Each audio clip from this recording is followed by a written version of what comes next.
The fourth ordinary session of the Pan-African Parliament was suspended last week after it emerged that a staff member contracted COVID-19. Let's get more on this with SABC News foreign editor Sophie Mukwena. Very good afternoon to you. Some contestations taking place today. Please let us know what else is happening. Well, of course, the acting chair or the president of the Pan-African Parliament has just announced that in the afternoon they will resume with the business of the day, electing the bureau. But with me, I have the EFF leader, who's a member of Parliament and part of the South African caucus, and of course the SADC caucus. As you are aware that there was a video making the rounds last week in terms of the standoff with a member of Parliament from Mali. Let's get first-hand information from you, Mr. Malema. Some saying it's ill-discipline. What was happening? Well, a member of Parliament from Mali has been misbehaving. He moved from his side to our side, started fighting with a Zimbabwean lady. From there, he came to me. Every time people disagree with Mali's position on rotation, he bangs tables. And he doesn't stop. So when I asked him to keep quiet so that we can listen, he started being aggressive and threatened to kill me. And I said, I won't do it here. I won't kill you here inside. I will kill you outside. So stop threatening to kill me inside Parliament. So it was a reaction. When a person says to me, I will kill you, I can't give him roses. I told him I will kill you. But Mr. Malema, as a reputable person, a member of Parliament in South Africa, a leader, particularly a young leader who has led an organization, launched an organization, many young people looking up to you, the use of words at times and the retaliation, is it necessary really? I'll kill him. He can't threaten me to kill, I'll kill him. And I'll repeat it anyway. No one threatens me. And you want me to be this leader or that leader when I'm being threatened. My life is more important than any other thing. I'll defend myself. I didn't go to where he was sitting. He has been bullying everybody here. He can't bully me. No one can bully me and threaten to kill me. I said to him, out of respect of this thing, I'll kill you outside. I won't kill you inside Parliament. I respect this house. And today he came to me. We smoked a peace pipe and everything. It's fine now because, it's heated moment. People say different type of things. But I didn't go to anyone. I didn't provoke anyone. I've been sitting on the same chair I've been sitting since I arrived here. And people come and do all types of things in an attempt to threaten us. Because the problem here is that the Western countries, especially those who speak French, are refusing to accept the principle of rotation. And when they disagree with you, they bully you and do all types of intimidation. They've been misbehaving throughout. And our delegation has been well behaved. Honorable Majola was there when the guy was threatening me. That's why Honorable Pemima Jodina comes running and reprimands him that you can't be saying the things you're saying. Because that's unparliamentary. So the person who started capturing the video captured it at the tail end, and that's what happens. There are no roses in a war, Sophie. When a person threatens your life, can you see how well built that guy is?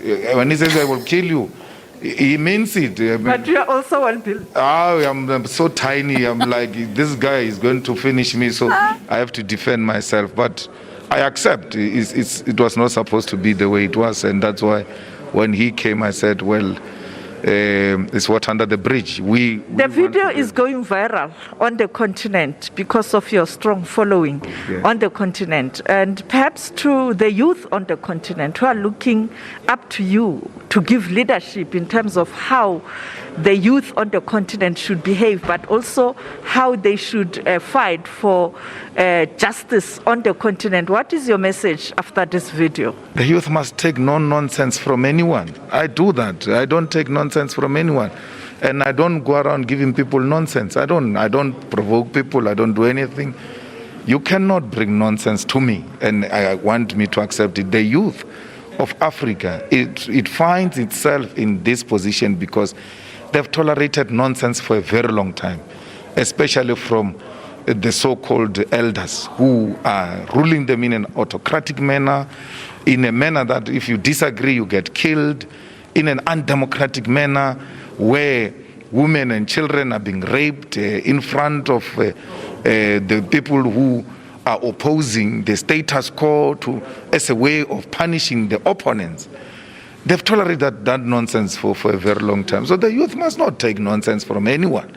They must always engage in a robust manner and only accept things that, will make progress and change their lives for the better.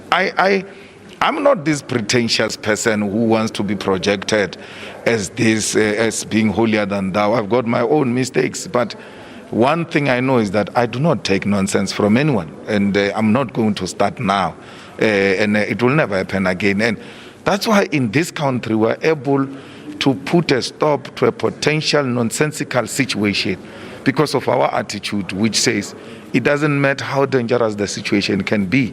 If it's not in the best interest of our people, we're going to deal with it. Mr. Malema, the tension between the Francophone and the Anglophone, it doesn't project a good image of the continent that is trying to unite. What is the problem? Why Africans can't speak in one voice, particularly on issues that are of interest to the continent? Well, you will know that the Francophonies are still admiring their colonizers. They still worship the symbols of France. Actually, they see themselves as French.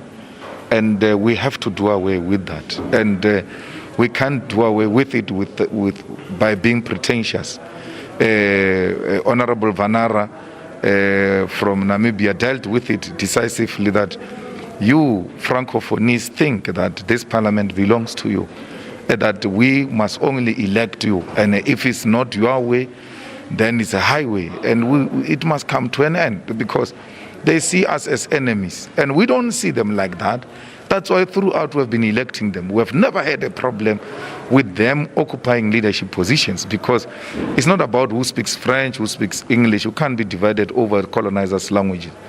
But they seem to be thinking that because of the numbers of their countries, they must have dominance over us, and they must serve in the best interest of what France requires them to do. So we're not going to accept that. And even if they win today, they should win knowing that their attitude is not going to unite this continent, because a rotational principle helps to unite the continent in a sense that every region feels it is part of this parliament.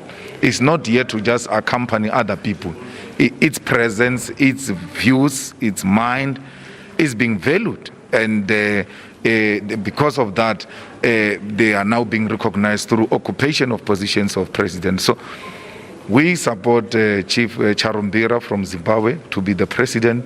He has been acting president. He has held it together under difficult situation. But these guys don't see the sacrifice that Chief Charumbira has made because of the language superiority. Thank you so much, Mr. Malema.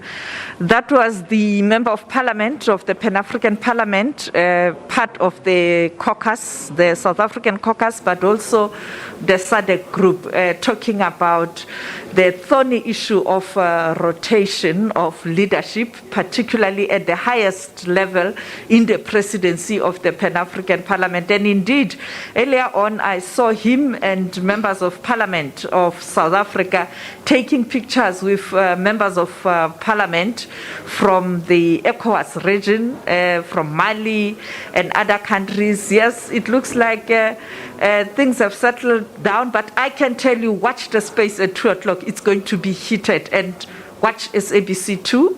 SABC channel 404, because we'll continue to bring you the snippets inside there. SABC News foreign editor Sophie Mugwena giving us an update from Pan-African Parliament there.